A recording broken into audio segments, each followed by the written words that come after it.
The skill challenge is finally here.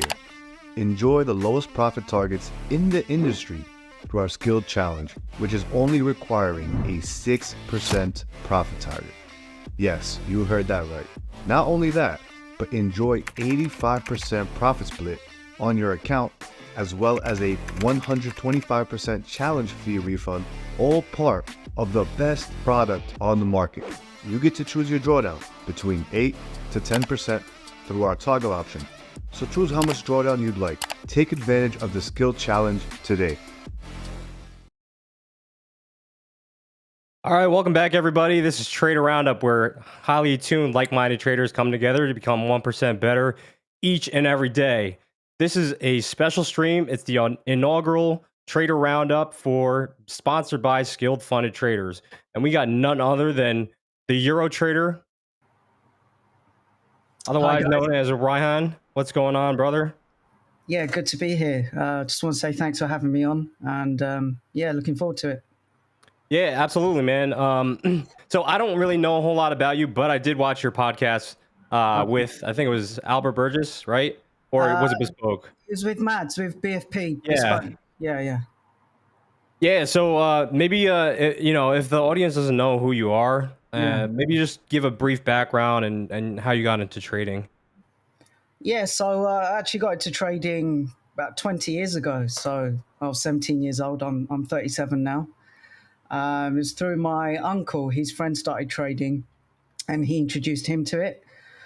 So we used to go around his house, and he'd be showing us like his MACD and his latest indicator that he was using to trade. And then my uncle opened up a CFD account, and we shared it. I think he funded it with about $2,000. And then I was hooked from there onwards. Just loved it, like the potential freedom it could give you financially. And so I was at college at the time, and then, I just practiced, learned the basics, like technical stuff like that, for the next 5 years. Did uni, did degree in economics, and then my master's in investment and finance. And then at 22 years old, I said to my parents I didn't want to get a job. I wanted to just work for myself, and started trading personal account. Blew up loads of times.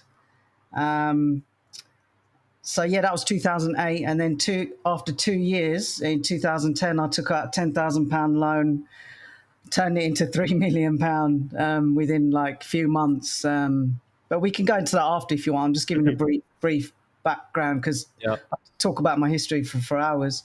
Lost everything, went into debt, was just doing the same thing over and over again, didn't learn my mistakes, had no risk management. I had like good entries, but didn't know how to manage my trades, didn't have any discipline. And then, it just messes you up after you make so much money. You're just trying to do the same thing again. And that was me for about 5, 6, 7 years. Until I realized, okay, I have to sort my shit out because I borrowed from everyone, my parents, my friends, like my girlfriend had lent me money, and I just kept blowing it, and I wasn't learning, because my perception of reality had been warped by making that quick money. But did you find that like detrimental to your learning curve, I guess? Because 100%. I can imagine like you probably had that huge win and then over time kind of just slowly gave it back, or did you give it all back like rather quickly? No, I gave it back within about 2-3 months. Oh, wow. Yeah, so because I was just adding on the way up. I just added so much leverage on the way up, and I was in S&P 5. I was in positions S&P 500, euro dollar, cable. I think that was it. And I'd built up the 10 grand to about 200 grand, and then I thought, fuck it, I'm gonna risk like almost the whole account, and I went in £10,000 a point on the S&P 500. It was on the day Ben Bernanke was speaking at Jackson Hole, Wyoming, and so I had my setup. I went in £10,000 a point, and it just flew. I had my targets, but because I was adding on the way up, as soon as there was a retracement, it just slowly wiped me out. That was a massive. Like to this day, there's not a day that goes by where I don't think about though. That shaped me as a trader essentially. So yeah, there was a lot of trauma associated with it emotionally, and yeah, been through a lot, man. But fast forward to say, let's say 2017, I thought, okay, need to get my shit together, and just worked on strategy and risk management, discipline, risking like 1%. Started exploring Elliott Wave. I was already using Fibonacci, so then yeah, just introduced Elliott Wave, and then realized that the markets did move in structures, but I just found it too subjective. So then, yeah, that's what basically got me to my strategy that I'm using today.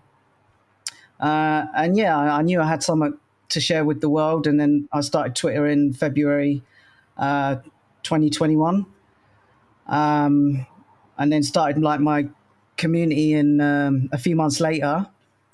And it's just a free community where I just engage with traders every day. And then yeah, got into the prop space in May. I used to think it was a scam. I And we saw all. as I saw these people that were getting funded in my own community. I was like, okay, what's going on? And then I was seeing all these people on Twitter getting all these payouts. So I was like, okay, well, if they can do it, then I should be able to do it. Because up until what, May, June, July this year, I've always traded just personal capital. So yeah, got into the prop space in May, started my challenges, and then here we are like 4 months later. Did really well, passed every challenge first time, which I'm really proud of. It's not, it's not the case now. Now I've lost a few funded accounts, but I passed every challenge that I did, and I got like 700k funded, and I got like 2 free payouts with every single firm. Mhm. Yeah, so you're net positive. Oh yeah, massively. I think what I want to like convey to the viewers is that like I was trading for 8 years before I even touched a funded account. And for you was probably even longer. Like you've been in the game for a long time. Yeah.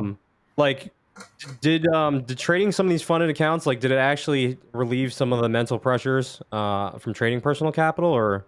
Absolutely. I don't even trade personal capital anymore. Yeah. So I say to people, like, the actual rules that are in place on with prop firms actually made me a better trader. I'm more disciplined, because like, no, I never had those those benchmarks like 5% in a day. I never gave myself them. Mm-hmm. If you hit 5%, then like stop trading or whatever. If you lose 10%, you lose the account. I never set those floors for my personal trading. So that helps me a lot, because I hate losing money. So when I buy a challenge, like, I want to get that refund, I want to get a payout, and I want my money back. So you better believe, like, I do everything I can to pass that challenge. So It's interesting to hear that, because I've talked to a couple different people that treat it a little bit differently, right? They don't care about the money. They care more about their time. So they're like doing 4% on the challenges. Again, I don't recommend that, but just between us two, right? Like, it seems like you've already been through like a traumatic experience. Like, do you think, and I had this discussion with some people in Miami over the weekend, like, do you think it's a necessary evil to like have a streak like that where you're, running extremely hot and then you're giving it all back? Like, it really does, kind of mold an appreciation for risk management in general. yeah, so most people I know, they've all blown accounts. There are, I'm not going to lie, there are actually a couple of people that I've spoken to that have never lost their initial like funding that they put into personal accounts. Like, there's one guy that I mentor, and I was speaking to him. I was like, "Oh, so you're profitable now? How many accounts did it take for you to blow?" He goes, "No, none." That's And awesome. I think it tends to be like people that have full-time jobs, and they're not at the screens all day. They're taking less trades. They're the ones that usually don't blow accounts, and they tend, from what I've seen, they do a lot better. But I do know people, like a lot of people, they do YOLO trades on their challenges. I don't. So I trade my challenges and my funded accounts exactly the same. Unlike you, I think I just risk more. I think you risk about 0.5% a trade, don't you? Yeah, I'll do like a 0.25%. I'm just really? trying to get more and more capital, but like with everything going on, I don't know, like maybe it's okay to risk a little bit more, but I prefer doing like a 0.25% as like a feeler position, and then if the setup looks really good, then I'll start scaling into it, and start managing my stops more aggressively. So what do you go up to in terms of max percentage then? I would say open exposure. Like if I don't move my stops, probably 0.5%. Yeah, so you're very risk averse compared to me. Mhm. Like I risk 2% a trade, Yeah, which is yeah. quite recently. I've lost a few accounts, by the way. Full disclosure, I have lost about half my funding, but it's to me it's not a big deal because I passed every challenge first time. I made like $100,000 in 2 months. So like I've just spent another 5-6 grand. I was just telling Umar Yeah. today, actually, you know, FX. I was chatting Yeah, to him. yeah.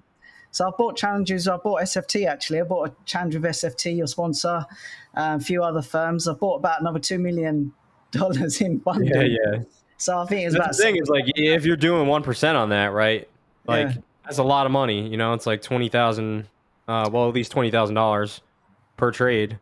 That's a lot of money. You know, like you only really need to hit on a couple of those, and you're honestly set for a good time. You know, a good while. Yeah, so like, obviously you're a lot more experienced than me in the funding space. So I was actually thinking about probably adapting to trade a bit more like you. So increase capital, but just don't risk so much. Or there's a few ways you can do it. Maybe just Mm. trade half the accounts instead of having everything connected. Because I've got all my accounts connected on Traders Connect, my live account. Yeah, So yeah. once I place a trade, it places that same trader across all my funded Yep. accounts because I only trade EURUSD, so I'm placing the same trade every single account. So if I Yeah, have like same five here. losses, yeah, if I have 5 losses in a row, I lose 10%. I've blown the account. So Yeah. I've had the worst run I can remember in years, which Hmm. is it was unexpected for me. Even though I know August is a shit month to trade, I thought, okay, I'm prepared for it. I've done all my studying. I know August and December are shit every year Hmm. because like the first half of August, I did amazing. Oh And yeah, then to be honest, like the summer months this year were like some of my best months ever. yeah, Which is same. interesting. I guess the thing is, you never know like when the market conditions are going to be good. You just have to accept the risk, right? Like every day we step into the markets, we're accepting risk when we put on that trade. Yeah, but like with like the usually I always say to everyone, you get like 2 shit months a year where it can just go into a consolidation and whip you about, and that's usually August and December because you know Yeah. everyone goes on holidays, Yep. for no liquidity, less volume. So I was like, oh yeah, I'm doing really well. I've had my best August ever. I'd actually had my best month ever out of the whole in like this year. It was my biggest month, and then the last 6 trades. I've lost. I've just been losing like every single trade. Yeah. So yeah, I've lost like over $1 million in funding. So that's why I've just bought a load of new challenges. Mm. So that was making me think about you, and I was like, okay, so you can make like the way I trade because I have like a decent win rate. I'm rarely going to get 5-6 losses in a row. So I don't Right. mind 2% of trading, getting those high payouts, and then just lose them. If you lose them, you lose them, and then Yeah, just yeah. buy them again. See, Obviously, Umzi, it's interesting you bring that up because Umzi like kind of manages it differently. Like he trades all his accounts like differently. Like yeah. he'll take a trade on one account, and then I think same thing with like Omar and Paladin. They were talking about that. Like let's say if you have $1 million in accounts, right, and they're all 200K accounts, right? You could just take a trade on the one account. Now you have 4 other ones. If you take that loss, then you could just move over to the other ones. I mean, there's a bunch of ways that you can manage it. I guess it really depends on what you're trying to do, right? I don't know. Yeah, For me, like having all my accounts connected and I'm just doing conservative risk across all of them. But it's like there's a fine balance now because there's some uncertainty in the industry, at least for maybe US clients. So there's a balance, I think one of the CEOs I was talking to was like worried that all these traders are going to try and do a bank run on all the firms, but like the numbers are still going to end up being that like 95% of people are going to fail at even trying to do something like that. So it really depends, I guess. yeah. Like I saw, I think the first. So I've only seen 2 of your shows. The first one was when you had Creedy Trades and Andrew NFX on, Mhm. and then the second one was with Umar. And I remember Andrew was saying like, I think he trades one, then he moves on to the next. Yeah. Then he makes a percent or two, then he moves on to the next. But for me, like that would only work. Like I'm greedy, man. I want to make money. So like if I was trading like 1-200K account, making Yeah, so two that was the grand, thing. That was the thing for me too. Is like if I'm and with the trade copier, it's like if you're gonna win on one account, why don't you just yeah, try and win on all the accounts, right? yeah, But yeah, you yeah. just got to be mindful of the drawdown because you could blow all the challenges, all at once. Yeah, no, you're right. You're right. So that's why it's got me thinking now. Because, like I said, you're a lot more experienced, and I'm sure you've lost accounts, and I know you always talk about working your way out of drawdown as well. But like some of mine have gone quite deep into drawdown, and I'm thinking, do I just get Yeah. rid of the account and just start again? Right. But I mean, the But thing then, is, like, you have the experience too, right? It's just I guess I have the experience of like losing half my capital, and I just know that it is stressful, right? yeah, yeah. But yeah, I guess before you got into, or now that you're trading funded capital, like, what was your journey like right before you transitioned into prop capital? Like, were you already finding some success? Yeah, so it was just the limitations was the capital in my personal account because I live on my own, so I like pay all my own bills. I'm not married yet, planning a wedding at the moment, so Nice, inshallah, that's congrats. thank you. That'll be changing at the beginning of the year. So yeah, like I do everything myself. So I live on my own, got a lot of bills going out. So if you trade. Like if you're paying your rent and stuff and you're withdrawing that's a lot of pressure when you have no other income streams. So even if you are making like a few percent a month or whatever it may be, like I was just taking it all out just to pay my rent and like buy my groceries. So I couldn't really grow the account. Mm. And I didn't want to do what I did like 2010 and start Yeah, growing accounts, taking that right. kind of silly risk, right? So that's why I started my trading room, and then I started building that up through Twitter, and then yeah, like prop. I say to everyone, like prop funding for me was a godsend. Yeah, If it same wasn't for here. that, yeah, if it wasn't for prop, like I wouldn't be planning a wedding right now. Mhm. I wouldn't be able to have like a nice wedding, and I've just bought an engagement ring, so it's changed my life. And I always say to everyone, if capital's your like what's limiting you, but you've got everything else set, like I did, like I had a strategy that worked, and I do all my journaling. I've got my journals going back like to 2019. All my charts are labeled up 4 years, 5 years, and I know what my probability is on each of those structures because I trade structures. The only limiting factor was capital, but because of all the money I'd lost in the past, like I didn't want to borrow money again, so I was just trying to do it the organic way. Yeah. But Yeah, yeah, I guess when your back is up against the wall like that, you kind of have to find a way to make it work. I kind of felt like I was in that same position as well. yeah, Like I was giving myself, one more chance to become like a professional trader, and I think prop was again like same for me. Like it helped me have those rigid risk parameters in place because I never had that with my personal accounts. exactly. Um, and you got to just really take it slow. Yeah, yeah. I mean, for me, it was like it was very fast. Like I've documented it on my Twitter. Whoever follows me will know. And I posted a tweet showing how much I made in 7 weeks. So I think that just proves that it was just the capital that was the limiting factor because Right. I passed all my challenges. I got funded, and I've had like 2, 3 payouts on each one before I lost any of them.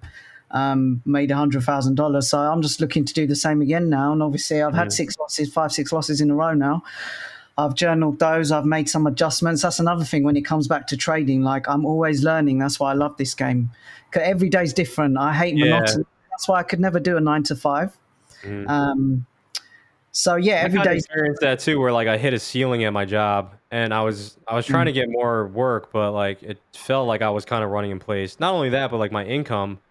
I mean, the average increase in your salary is like, yeah, yeah, it's minuscule. You're like barely keeping up with rising cost of living inflation. and stuff. Yeah, Yeah. yeah. It's like my girlfriend works, or like let's take anyone. What in UK average salary is about 30K a year.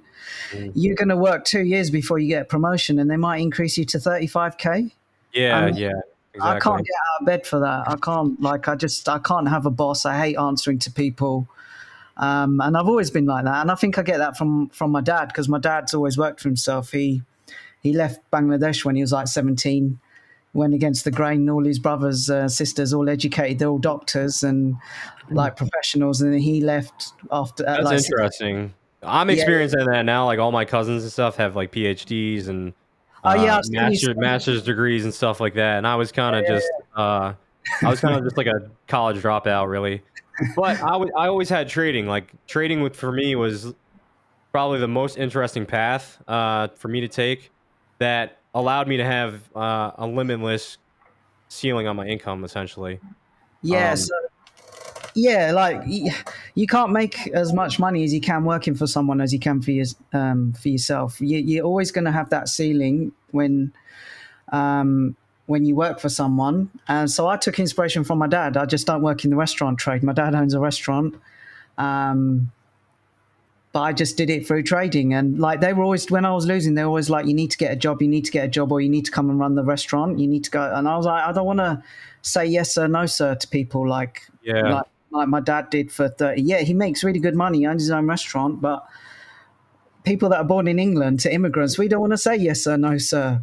You know, Yeah. I don't want to be working on my weekends. I want to have a social life, and so yeah, it was that. That's something I noticed too. Like I went to Greece recently, and where I went, it was just a remote island, and a lot of it was just a local economy, and all these people just seem so much happier than working the corporate lifestyle and doing whatever 50, 60, 70 hour weeks. Like it's a struggle, and I guess as far as prop trading goes, like for me, it was never able to work out because, and I don't see it still working out unless it's like a necessity. Like, yeah, I could probably grow that personal capital eventually, but the problem with personal capital versus prop is like when you take a loss on your personal capital, like it's negatively affecting your net worth, right? Like you're not getting that money back. You've taken a loss and it's impacting you negatively, and it weighs on you differently than if you're funded at a prop firm and you've already gotten a refund, right? Essentially, if you've gotten the refund, right, like you could 5% risk the next trade. But I have heard like some firms limiting some traders.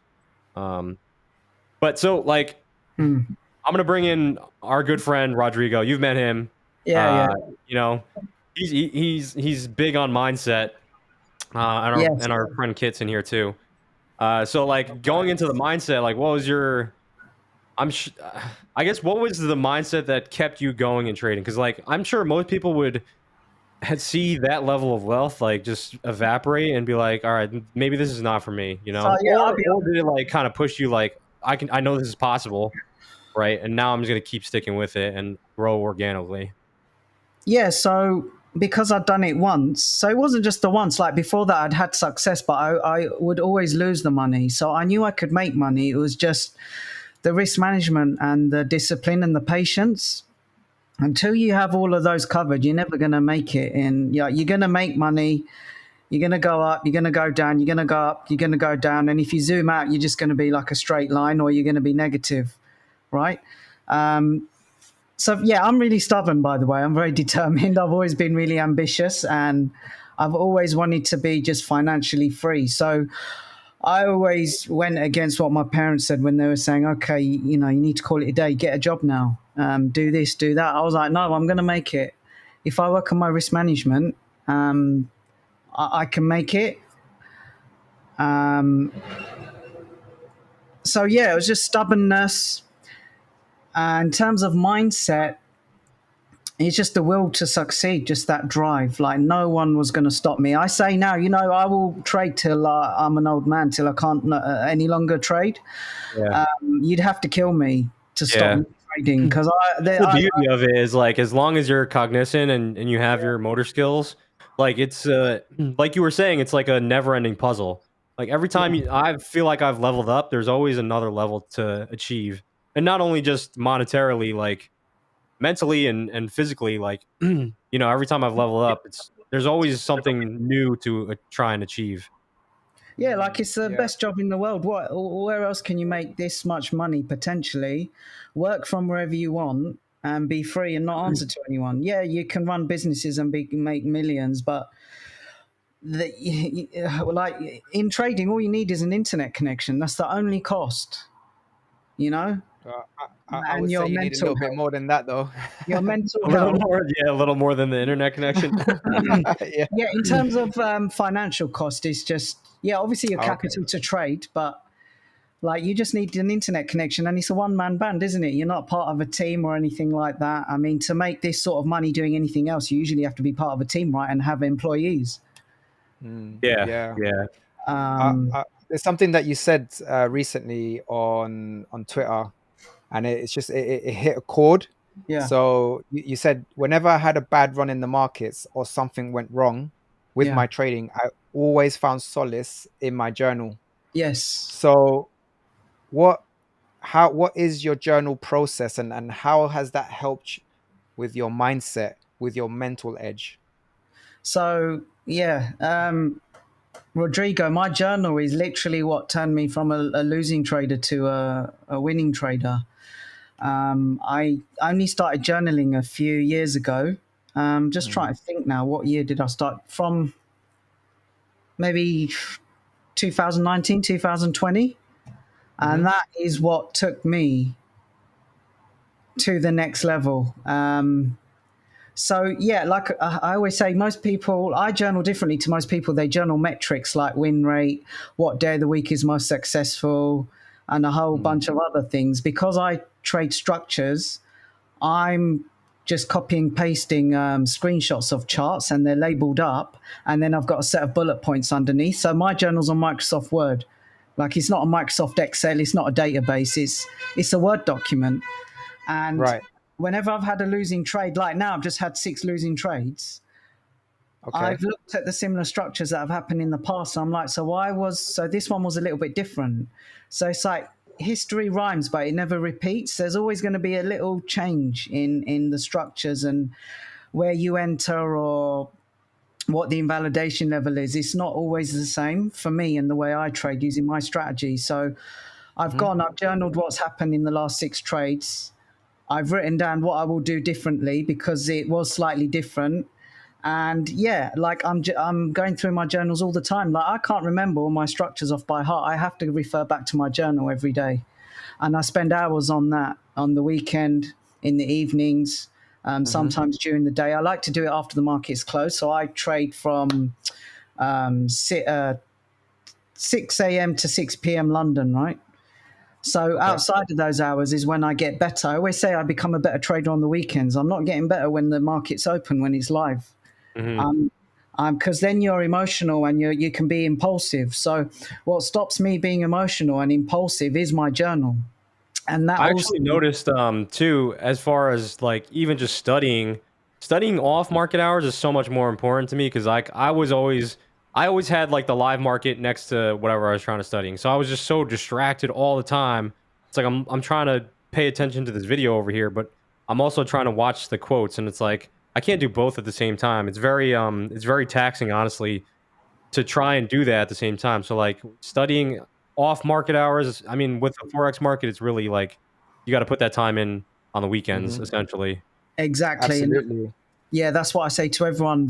You need to do it on the weekends when you're calm, when the markets are closed. Then you go back and look what happened, journal it properly, write down what you need to write down. Like when I come up with my plan for the next day, obviously you have A, B, or C can happen.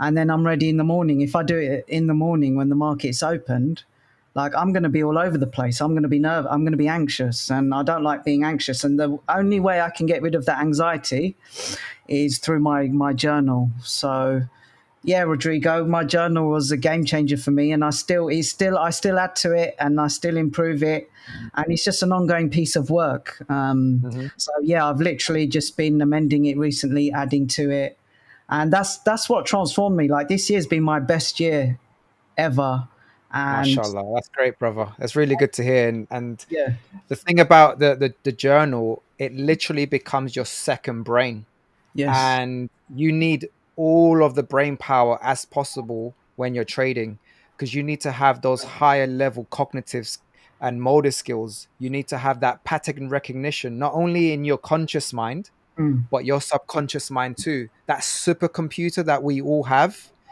uh, that's where our playbook is. That's where our long-term memories are stored, and all of that information that you've put over the years in your trading, all of that is in your subconscious. But mm, when it's not possible to see that consciously all the time when you're trading, but so the more you journal, essentially it's like your hard drive.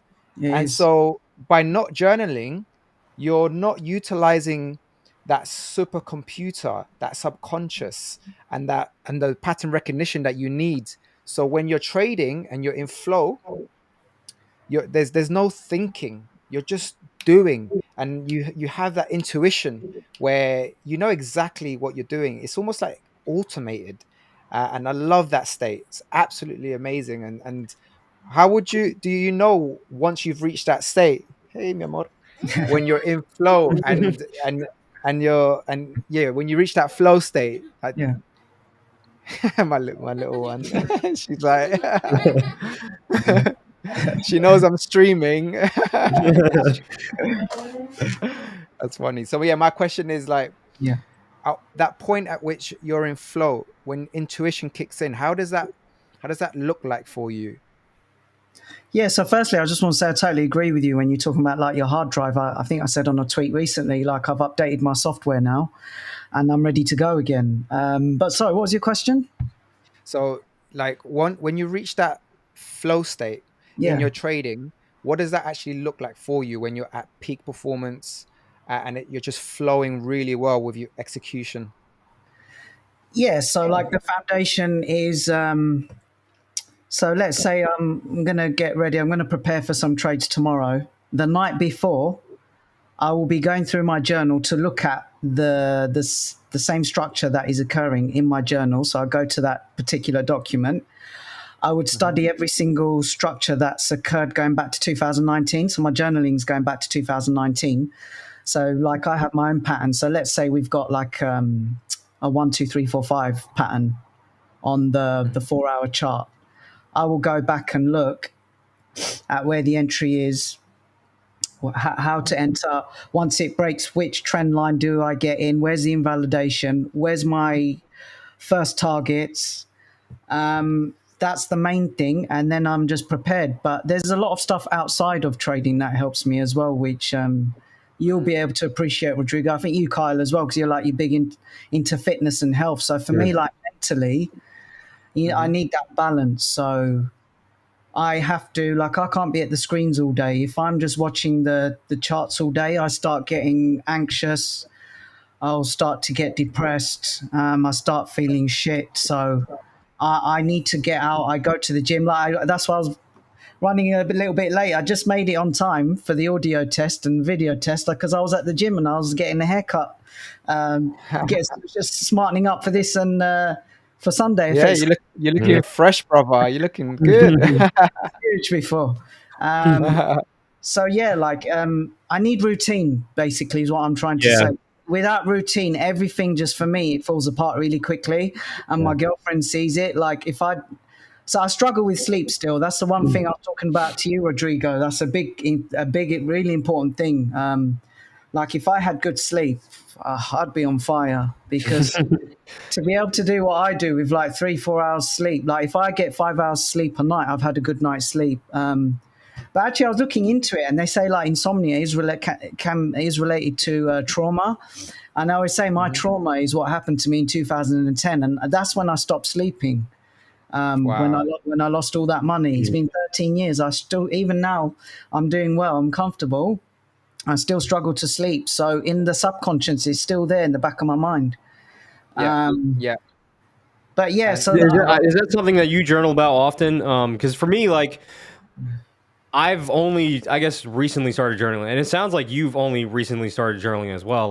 What is that difference like? I guess going from, because everybody tells you to journal, you got to journal, and people that I'm teaching and stuff, they don't journal, and it's until they really want to make a difference is when they start journaling. So I actually don't journal my emotions, or I don't track my sleep or my food or anything like that. I live pretty consistently anyway. So I know if I tinker something what has affected me. So in terms of journaling, it is just literally the charts. So that's why I say as soon as other things start changing, everything starts falling out of whack pretty quickly. So, I get anxious as well. If I'm not prepared, I have to be really prepared for everything, or I get anxiety. If I haven't gone to the gym, I start feeling depressed. If I don't see my girlfriend, I start getting down. And then if you're not keeping yourself busy with other things, then that's when I start thinking, because my mind works at 100 miles an hour. I think that's one of the reasons why I don't sleep. At night, I'm just thinking about all sorts. So that's something I'm working on still. Yeah. But yeah, in terms of journaling, it is just charts. Yeah. Yeah. What I love about everything you just said, it's the mind is so powerful that if it's if you allow it just to do whatever it wants, it goes wild, right? Yeah. It's a beast, right? But if you have a structured routine and you're consistent with it, you Mm. begin to tame that beast, and no longer do you become a victim of the mind and its impulses, but you turn it into a weapon. You weaponize the mind, and like you said, if you're not um completing your routines and habits, spending time with your loved ones, going to the gym, it's you go out of whack, and then that your mind becomes very impulsive. It feels low, and you become your worst self. So it's crucial to recognize these patterns, just like we recognize patterns on the charts. And all this time that we spend on the technicals, the back testing, and everything like that, the same amount of time, if not more, needs to be spent upon our emotional patterns, our responses to not working out, or versus when we do work out, our response to eating that type of food versus not eating that type of food. What hours of the day you should be eating, the wind, I know we spoke about Yeah. intermittent fasting and Yeah. all of that. It's finding and fine tuning those behaviors because of the patterns in your Mm. performance. That is what 99% of traders do not do. Yeah. And Yeah. this is Like, why, yeah, go on. yeah, no, like I know Jade always says like trading, he treats trading, sorry, Jade, Kyle, he always say Yeah, he yeah, treats no worries. it as a performance sport, right?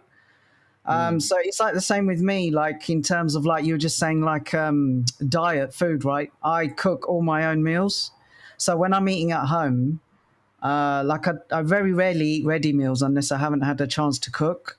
So I'm cooking my own food from scratch in batch, maybe 2, 3 times a week. That's what I'm eating every day. I know what I'm putting in my body. As soon as I start eating shit, like don't get me wrong, I like a takeaway on the weekends, and I do go out to eat once a week at least.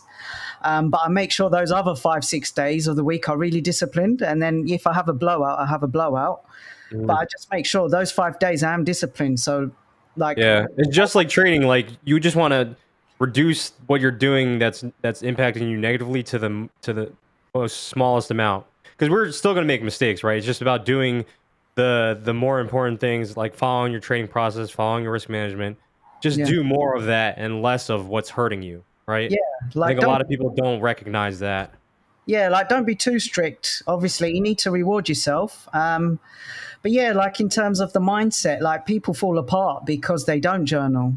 So I see in my community, if people have a loss or two, they start losing their mind, and I'm like, well, you're doing probably one or two things or both of them. You don't have a plan. You don't have a B or a C, and you're over leveraging. You're probably risking for like 5%, 10%, 20, 30. I don't know. Some people they have a few losing trades, and I don't hear from them again because they've lost their accounts, and they come back Yeah, a few months later and they say, "Oh, I'm ready to go again. I've funded my account again," or let's say they're following someone else's trades blindly. You have to have your own strategy, and the strategy means everything. Like it's a whole system. It's not just the charts. It's trade execution. It's the discipline, the patience, the risk management. Everything has to be on point. So the people that struggle are the ones that don't have enough experience. So they don't know. Oh, my trade's been invalidated. What do I do now? They're just going to try and chase it, and they want to get straight into another trade. Sometimes you have to sit back. You got to wait a day or two, but 90% of people that I speak to, they're like, "Oh, I need to be in the market," and I'm like, "Why do you need to be in the market? You're not getting paid to be in the market. We get paid to wait. yeah. We get paid for our love that. decisions and our patience. Most of Mm, trading is just sitting there doing nothing. Mhm. yeah, It's not yeah, Whether trading. you're in or out of a trade, right? If you're in a Yeah, trade, you're mostly just sitting there doing nothing, and exactly. if you're out of the trade, you're mostly just sitting there waiting for the next setup. Yeah, especially me because I trade the 4 hour chart. So I entered a Yeah, trade today. So I might be holding it till Wednesday or Thursday, and yeah, people say, "Oh, how many trades do you take a week?" I'm like, "Oh, between 1 and 3." They're like, "Oh, I want 10 trades, 20 trades." I'm like, "Why? You're an idiot. Why do you want more trade? More trades doesn't equal more money." yeah, exactly. Such a Every time stupid. I've noticed, and Rodrigo knows this too about me, is every time I've noticed, like when I'm just sat at the screens all day long, is like when I'm performing the worst. Yeah, yeah, yeah. Yeah, because I guess when I got into full-time trading, I thought it would be like, very just in front of the screens, clicking buttons all day long, but it's yeah, I very think, much not like that. You can have another job if you really wanted to and still trade. yeah, unless Or you're a go and play golf. scalper, unless you're a scalper. But even if you're a Yeah. scalper, you can just scalp a few hours a day, I guess. Hmm. But yeah, for me, I don't. But again, this is another thing I do struggle with. I have to be very honest. Even people think, oh, you have it easy. You don't have to be at the screens all day because you're in 1 to 3 trades a week. And you trade the 4 hours. That's why, like, a lot of people come to me for mentoring because they have full-time jobs, and they're like, "Oh, I don't want to be at the screens all day." But even I struggle not to look at my charts, my trades. Like at night, all the time, I'll get my phone out and I look at my trades, how they're doing. Even though I know that's not participation hours for me, I'm not going to enter a trade at that time. So, like, I have to say to myself, like, Ryhan, why are you still looking at your trades? So, look, Every trader struggles with something, to be honest. Like, Yeah. I just had like a pretty sideways week this week, and just mentally, it's just a battle. Like, I haven't like blown up or anything, but just mentally, you're just battling yourself all the time, and that's what like the best traders can do. They know how to at least battle their inner demons, but then don't let them make their decisions for them.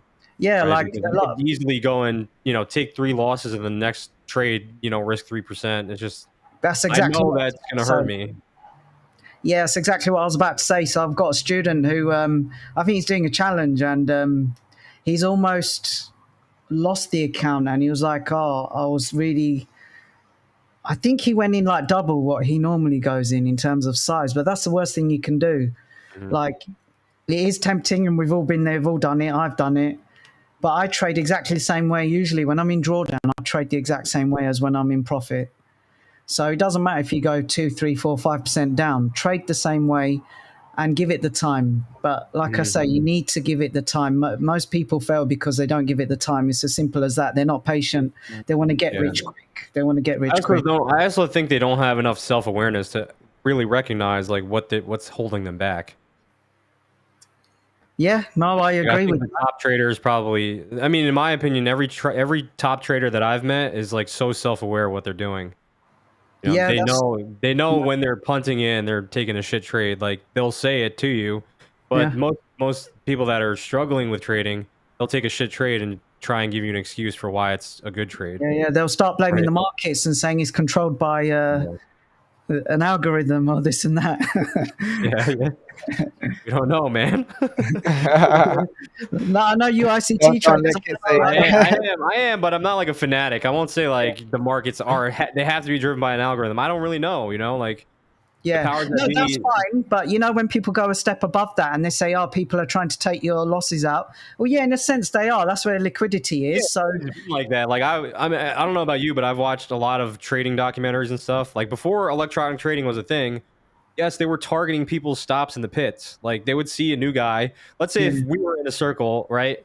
And then this new guy just comes into our circle and just he wants to put some money down. It's the same thing that happens in like high stakes poker. Like a lot of those poker players and stuff, they'll just gang up on that one person. It's the same thing, right? Like they are running out your stops, but yeah, but I'm just saying, like forex market, right? It's $1 trillion daily market. They are not yeah, targeting you.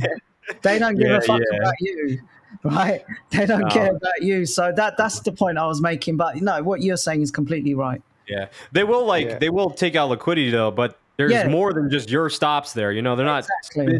they're not individually targeting Kyle or Ryhan, right? Like Exactly.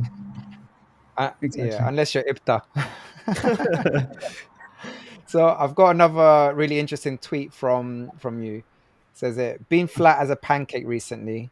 After taking profits on a huge long, I've no desire to Yeah. give any of it back. When you're looking to force a trade that isn't there, that's when you start losing it all. And I know that roller coaster ride, it doesn't ever end well.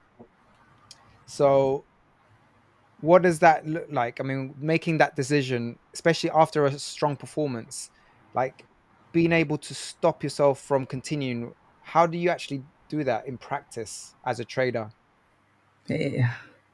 Yeah, easier said than done, I guess. So yeah, like I've just been burned so many times in the past. Like I've had a good trade, and then usually you end up giving it all back. Like the stats are even coming out now from the prop firms, aren't they? Which says take less trades. The people who take less trades do better. As soon as they're in some profit, stop trading, because if you continue, usually, like I was up on an account last week or the week before, about eight grand, and then went down to like $2,000, and then like you will start trading emotionally again straight after a win if you do that. So just sit back, appreciate it. Don't be greedy. You have to control that greed. All of us, right? We have those two overriding behavioral traits in humans: greed and fear. Everyone knows that's what drives the market. So as soon as you can identify that, and again, you'll know that through experience, like through time in the markets. That's a big one. Like a lot of people that I speak to, they've been trading months or a year, 2 years, 3 years. I always say to people, like, you need 10 years in the market. Like, I'm just being honest with you. Like, I'm not, like, it took me 10 years. That doesn't mean it will take you 10 years. It might take you 5 years if you get like a mentor and you do everything right. There are some prop traders that are like really young, 18, 19, 20, that I see been trading 2 years, 3 years, but we don't know if they're going to last or if they can continue that. But props to them, they're doing really well. Like I wish I was that good, but I think there's a lot more information available now, which is allowing people to become successful a lot quicker.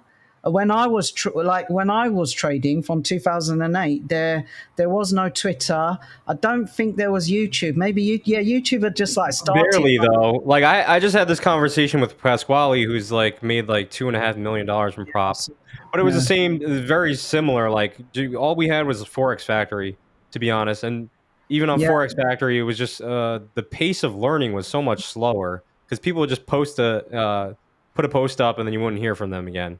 You know, like there was no chat room really. Nobody was chatting about the markets. There was just a single post. You know, you would see it later on in the day.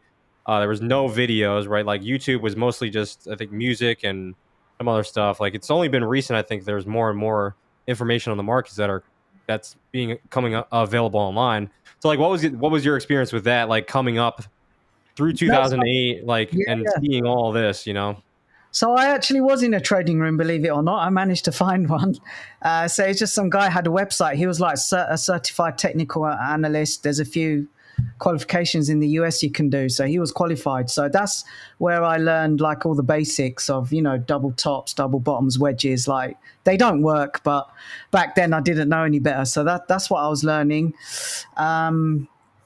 And then, 2008, I actually did join a trading room. So he is the guy that actually got me into fib. So he used to have a live stream every day, believe it or not. It was eminiaddict.com, a guy called David Halsey.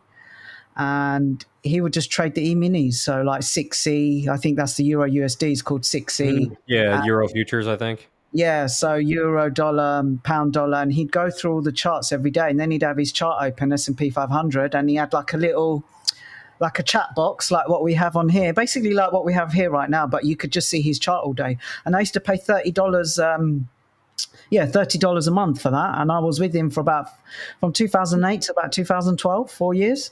So that's where my love of Fibonacci comes from, but I needed to combine it with other things. So he was like my mentor, if you like, and what got me interested in fibs. So I did manage to seek out some stuff, but there was no ICT then.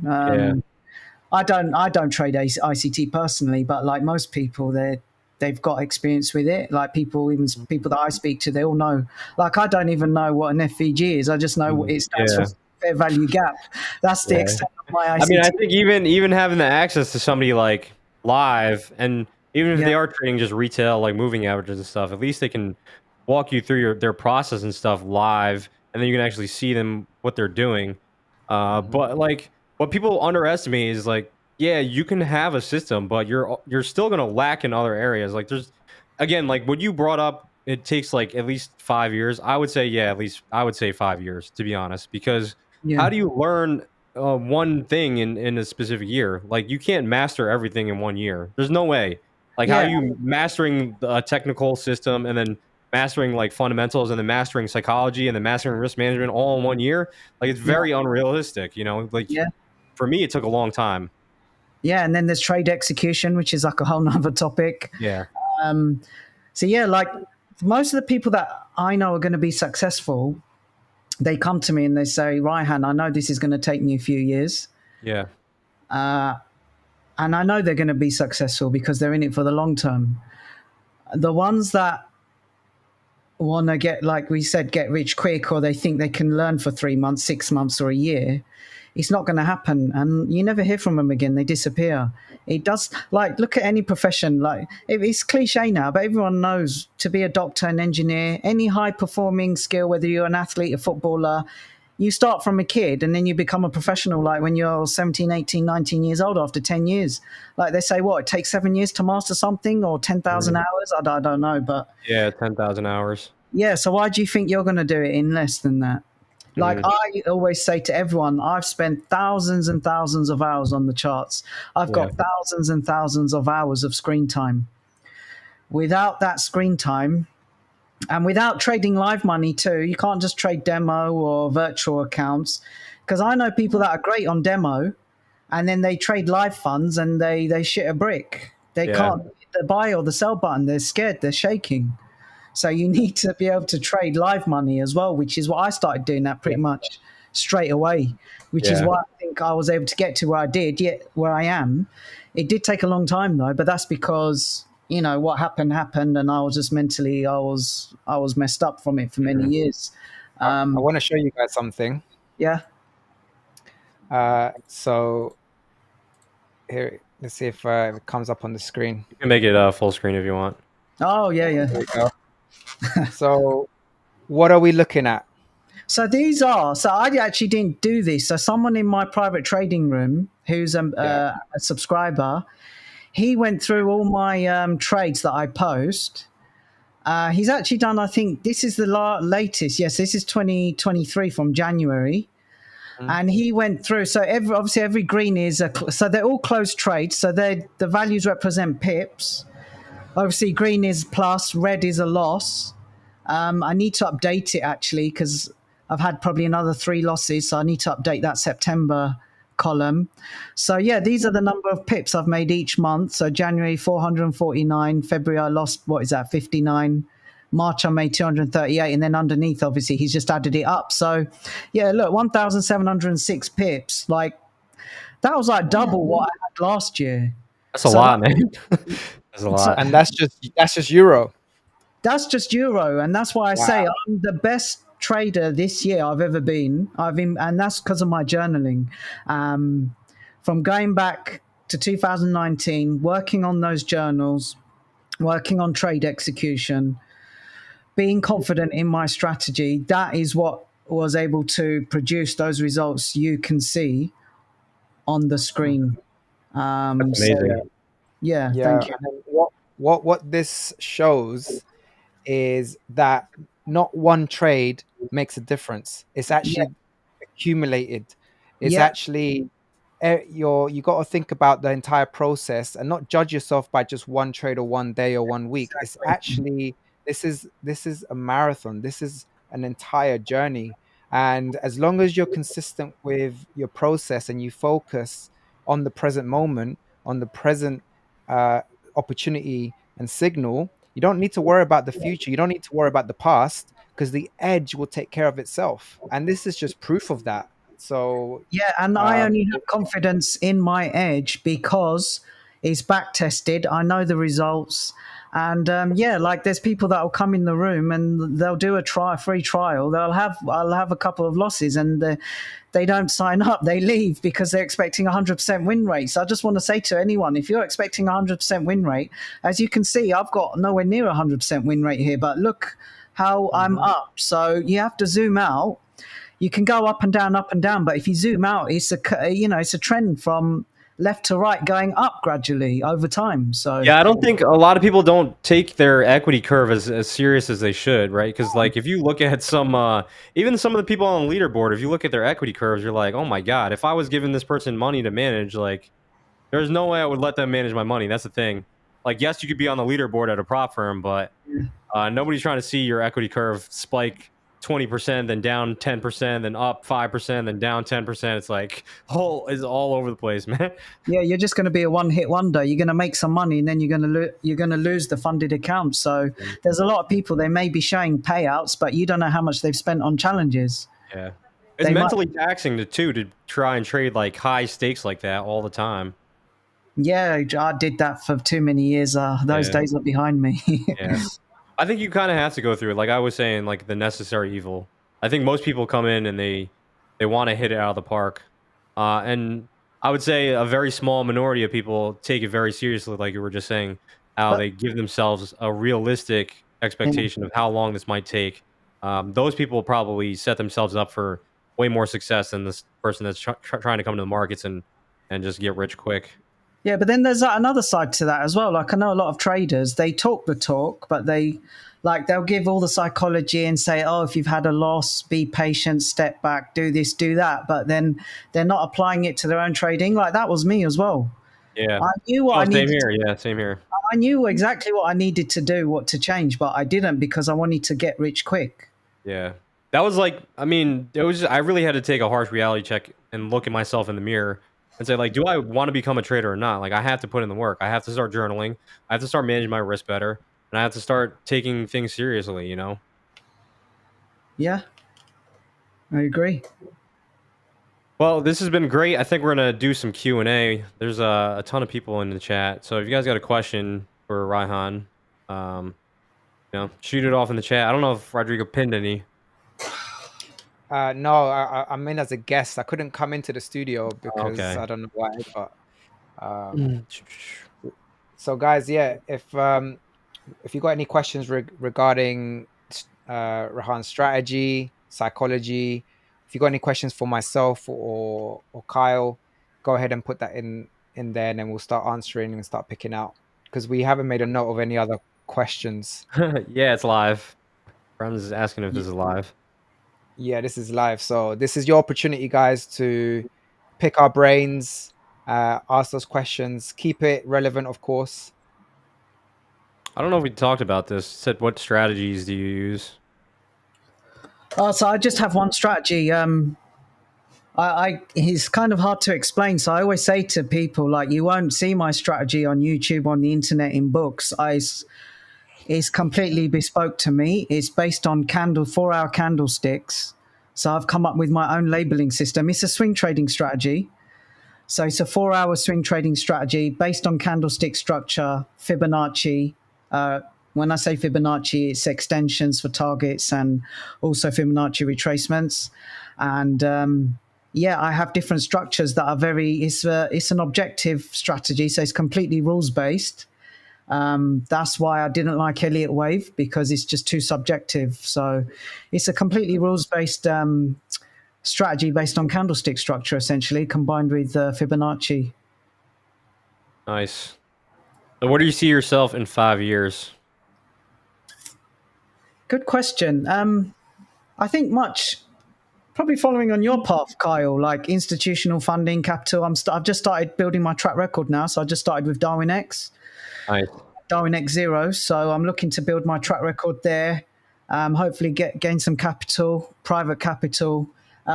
If prop firms are still about, I will 100% still be trading those. Like, they've changed my life. Like I said to you earlier, and I encourage anyone who is struggling with lack of funding, and if you know you're a good trader and you have a strategy that works, go into prop. So if prop's still around, I will still be trading prop. Yeah, same here. And like what people should realize too is when you go institutional, they're not giving you like 80% profit splits or 90% profit splits. You know, they're giving you less. You just got to get more capital. But the beauty of what's happening right now in the industry is like a lot of firms are okay with having their traders just work remotely. Whereas before, a lot of firms, they didn't allow that. Like you had to go into the floor, you had to be vetted out. But now, you know, if you have a track record and you have a connection to somebody, yeah, you can have the ability to just manage all the, you know, everything. You can have your personal accounts, you can have prop accounts, you can have institutional money, and just essentially just trade it all the same, right? Yeah, like you just reminded me actually, like when after I made the 3 million, I applied to some prop firms, like, And these were real firms. There was no online funding firms then. I'm talking Yeah. proper proprietary trading desks. And they just laughed me out the building. Like I sent them my trading statements and they said, we need to see a 3-year track record. Yeah. Where else, like now, retail traders, you can get an account within a day. You can have 100, 200K, 400K. It is the golden age of retail trading. Whoever is trading now, trust me, you've never had it so good. So yeah, they said you need a 3-year track record, and they said don't send your statements, but I wouldn't do that if I were you. So I didn't apply.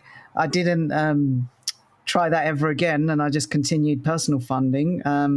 But yeah, I want to get private capital. Obviously, you get 15% profit split, but it's all about just getting like as much AUM as you can, right? 10 million, 20, 30 million, whatever it may be. And then, you know, you can make some serious money with like 2-3% a month. Yeah, exactly. So yeah. This person's asking, do you have another source of income other than trading?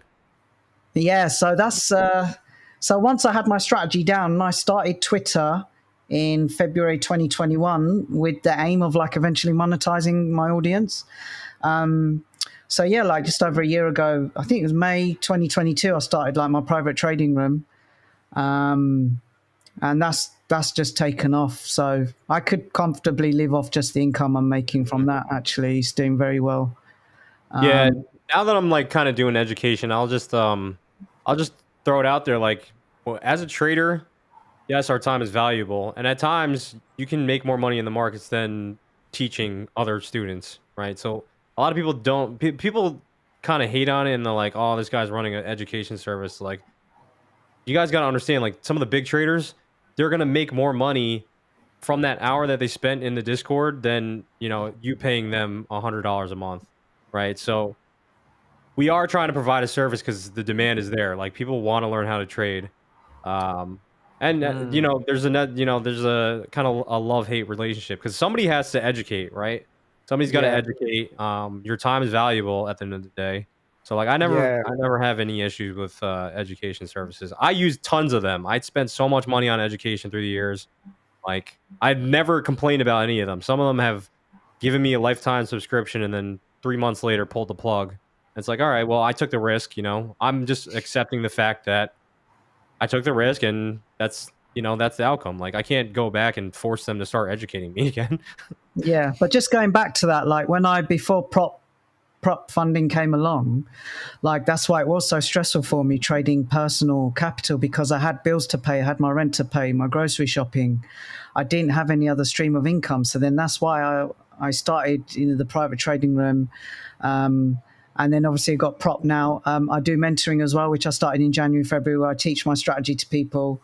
And like an interesting thing is like they're all like high achievers. They're all like, I've got a CEO, I've got like people that own their own businesses, like physios for like major football teams in the football league, things like that. Like they're all doing well in life, but they just want to achieve more, or they're looking for maybe something to do on the side or an exit plan or whatever it may be. So yeah, those are my other two streams of income, but it's all related to trading. So yeah, and you don't always have to just go all in on trading, right? Because what we said, trading is very lonely. It can be boring at times. Like, yeah, you can hold down another job, especially if you love your job. Like, there's nothing wrong with that. Yeah, like that's why I started my community though, like in April 2021, 2.5 years ago. It's just to chat with people. Like I'm in there every day engaging with people. I'm approachable. So, and I've made some good friends in there as well. Like I genuinely talk to them outside of the group. Ask about their families, ask about mine, what you're up to on the weekend. So yeah, because trading is lonely. So if you're not going to do anything else, then get into a community and yes, that's why I'm going to FX Connect on Sunday so I can network. Yeah. That's like I go, man. Yeah, I love that, man. Like, I love meeting other traders and sharing stories. That's what it's all about. It's all about that for me. It's I'm cool. looking forward to that. Yeah, like it's cool to engage with people over a monitor, over a screen through Twitter, but nothing beats meeting people in person and sharing stories. Yeah, exactly. And not only that, you get to be around other like-minded individuals. I find like you have to be a special kind of person to be a trader in general. So being around people that have that similar mindset It can be very powerful as a network because we're all trying to grow. We're all trying to learn, and we all, understand how hard it is to be profitable in the markets. Yeah, and like before I started Twitter 2.5 years ago, like I didn't have anyone to talk to about trading. Mhm. And that isn't easy. Like everything just used to be bottled up inside me. Because like I talk to my girlfriend about trading, and she just switches off. She doesn't Yeah. understand it. She finds it boring. So yeah, she'll listen to me just to let me like vent, but I can't really engage with her about trading. So Yeah. yeah, that's one of the. I think Twitter was a godsend in terms of community and being able to network with other people. Like I've met like Umar now. I've met Rodrigo. Mhm. We're going to meet each other in Dubai as well. Like if Yeah. you told me Mhm. like 10 years ago you're going to go on holiday to Dubai with other prop funded traders and have like the time of your life, I'd have said you're crazy. Oh yeah, it's definitely a blessing for sure. It is, yeah. This person's asking, top one's asking, how can I kill emotions? For me personally, you're never gonna kill emotions. Like you're not trying to be a robot, right? Yeah. Like the best traders still go through rough periods. We still get angry sometimes. Like you just manage them better. Like if I get angry, I'm not going in and revenge trading now, whereas I used to before. Like I'm just Yeah. managing it better. Yeah, like emotionally, I still feel the same. Even though you should accept losses are part of it, I still hate losing, and Yeah. that's because I am a perfectionist, and it's probably the worst thing to be in trading because in trading there's no such thing as perfection, right? So yeah, you need to be confident in over your trades, over a large subset of trades, over a large series of trades. You need to know you have a positive expectancy. That's basically trading summed up there with risk combined with risk management and discipline.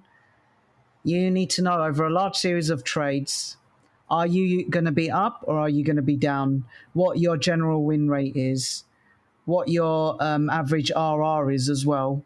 Until you have those, every time you lose, you will always become anxious. Mhm. So yeah, that only comes from screen time though. You have to put in that screen time. So yeah, you will never kill emotions. We're not robots. I'm emotional. But I trust in my strategy and my journal, and it's as simple as that. But yeah, you'll never be able to kill emotions. Yeah. No. Yeah, All right. that's So I think right. I'm gonna wrap things up. Rod, you got any other questions for Ryhan? Can you guys hear me? Yeah, I can hear you. Yep. Okay, good. I just thought. No, I think there was just in my final comment in regards to this final sort of question in regards to emotions. Uh, it really, if you really want to, I guess, kill emotion, because you can't really kill emotion. You like Rehan said, we're humans. Emotions are part of our being. They're hardwired into us. So instead of thinking that emotions are the problem, you should use them as a signal, as an indicator, and understand that what patterns in emotions and behaviors that you have in your trading before, during, and after a trade. So, I always go on about all of these things, but if you really, really want to master your emotion, understand how to get into the flow state, understand how to get to reach that peak performance. And that takes a lot of work. It takes a lot of mastery of repeating the same process, the same strategy over and over and over again. Because then when you have those moments of flow, you don't really experience much emotion. You're just in automation, and it feels timeless. You think to yourself, wow, that's 90 minutes have gone by and it felt like 5 minutes. You were just so focused and engaged, zero distractions. That's really how you can, when you know that you've reached a high elite level of trading, when you can do that and consistently, wins, losses, break evens, it's about that process. So that would be sort of my final comment on that. And um, in terms of like everything that's been discussed so far, I think it was one of the best podcasts so far that we've done Mhm. on Funded Fridays. So Really? Rehan, you've been an awesome guest, man. Yeah, it's been Well, that's awesome. Really, Yeah. yeah, I appreciate that, man. I'm quite speechless right now. Thank you. There's Um, not too many people that have the story that you have, so. yeah, that just comes with time, though, doesn't it? Mhm. Most of the traders I see doing the interviews are like early 20s, mid 20s. So Mhm. but yeah, just coming back to like what you were saying about the flow state, Rodrigo. I remember you showed me like you get your students to they have a report card and they track everything. So maybe I need to hire you for coaching. Yeah. You know, my door's always open. So yeah, we can always have that discussion. Um, and yeah, before we wrap things, I want to thank everyone that's joined in. The comments, the questions, the love, the support, the likes. You guys have been great. And again, this is live, so you know, Mm. it's really appreciate everyone's time and support Yeah, on Trade Ryhan, Roundup. we'll meet you in Dubai in a couple weeks actually. So Yeah, Yes. looking forward to meeting you there. Thanks for coming on. Yeah. Huge shout out to Skilled Funded Traders, who's now sponsoring Trader Roundup. So if you guys haven't already, check them out. They've got some of the lowest targets in the industry. They got a great team behind them. So huge thanks to them. Huge thanks to you again. I hope you have a great weekend, and we'll be in touch soon. All right. All right. Thank you, guys. Take care. Thanks for having me on. All right. Take care, Rod. See you Cheers. guys. see you guys. Bye.